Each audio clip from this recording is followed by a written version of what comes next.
It appears that Steve Bannon is, unsurprisingly, a deadbeat, at least when it comes to paying his lawyers.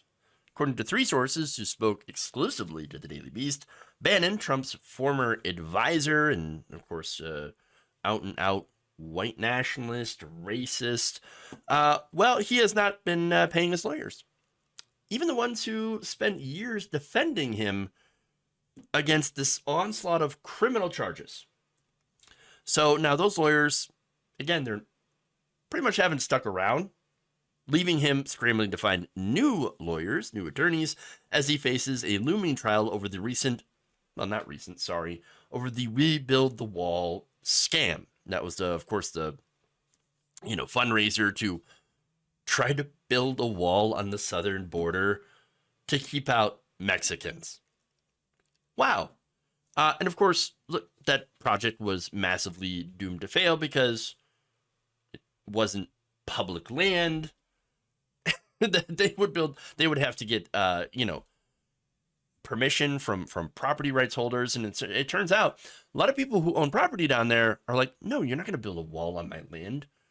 Get lost. Get out of here. In fact, the Trump administration had considered using eminent domain to literally steal land from people in order to build his own ridiculous, stupid wall, which of course doesn't work. So that said, Steve Bannon and Brian Kolfage, I think, or I don't. There's a bunch of different sayings of his name, pronunciations, whatever.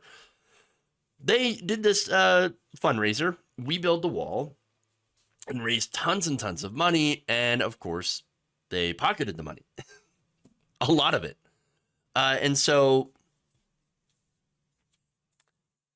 they pocketed the money. Lived very, very lavish lifestyles and got busted. And now Kolfage is in prison, whereas Bannon, well, he's getting his day in court.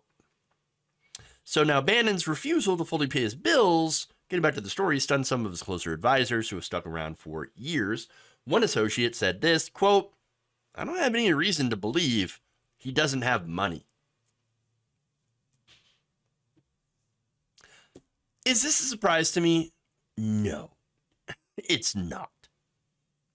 He's, again, scamming people. He's been a scam artist for a very, very long time, scamming Trump's own supporters, and was arrested. By the way, he's a recipient of Chinese billionaire money, and was arrested on a yacht. By the way, does anybody remember this?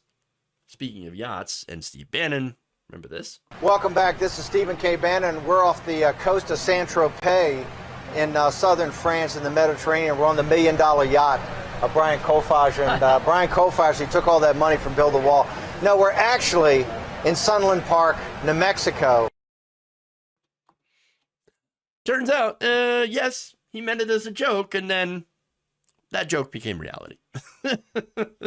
Where, yes, they did take that money, and they did run. So now, he's out there, again, admitting crimes, laughing about it, making jokes. Kolfage is in prison. Bannon doing his racist show, interviewing people like Marjorie Greene. Why is he not in prison? Well, maybe that one day is coming. But let's talk about how much he owes his lawyers.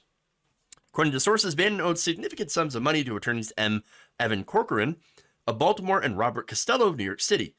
They, along with David Schoen of Montgomery, Alabama, spent months battling the Department of Justice in 2021 and 2022, and they represented him at a trial in Washington, D.C. last summer when he was eventually convicted of contempt of Congress.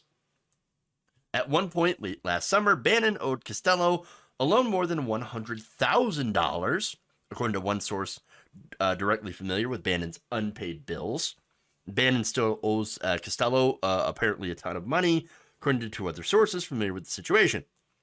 So now Costello had helped out Bannon for years, very, very close, by the way, helping Bannon get a pardon from former President Donald Trump, even though he was on the outs with Trump, making the Southern District of New York case go away, ran interference in the case where he decided he was not going to comply with the January 6th committee, put himself and his career in danger when federal prosecutors ended up actually secretly seizing his communications and the FBI listening in on his communications. So throughout all of that, this guy stood by Steve Bannon, defended him, filed appeal after appeal, and even after all of that, he says, "You're a sucker. I'm going to pay you. I'm going to give you the money. What are you talking about?" "No, I'm just going to run away with it because it's all I care about." Now, look, I'm of two minds on this, okay? For one, I think maybe you shouldn't have got a bat for a horrible guy. Yes, I realize it's your job. Sure. But you don't have to take every case that comes your way and defend every horrible person. But the labor guy in me says, look, it is a job. You did the job for him. You should get paid. Fairly compensated. Okay? And so it's really hard to kind of reconcile those two things. That said, when it comes to the other lawyers, apparently only one of them has received any payment. Schoen clarified that at least he had been paid in full for the work that he's done. Quote, "I can tell you unequivocally that I have been paid. And the withdrawal notion has nothing to do with that, nor is it a delay tactic." So withdrawal means that all of the lawyers for Bannon have filed a motion to withdraw themselves from the case. That includes the guy who had been paid. I guess he's cutting his losses. I don't know.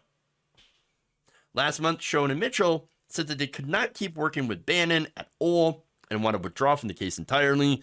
And they cited a communications breakdown with Bannon as the reason. Justice Juan Merchant, however, ordered them to stay put until Bannon can find new attorneys. The deadline for that is originally mid-February, which we're getting pretty close. That did not seem to be going well, as just over a week ago, the judge pushed back that deadline to the end of the month. It appears that lawyers are not exactly knocking down their door, Bannon's door, to be allowed to represent him. Gee, not surprising. I don't exactly blame them. And again, not a surprise to see a person who has no problem grifting even his own supporters, Trump supporters, MAGA chuds, white nationalists, whatever, of him being just the greasiest kind of slime ball imaginable. Not surprising.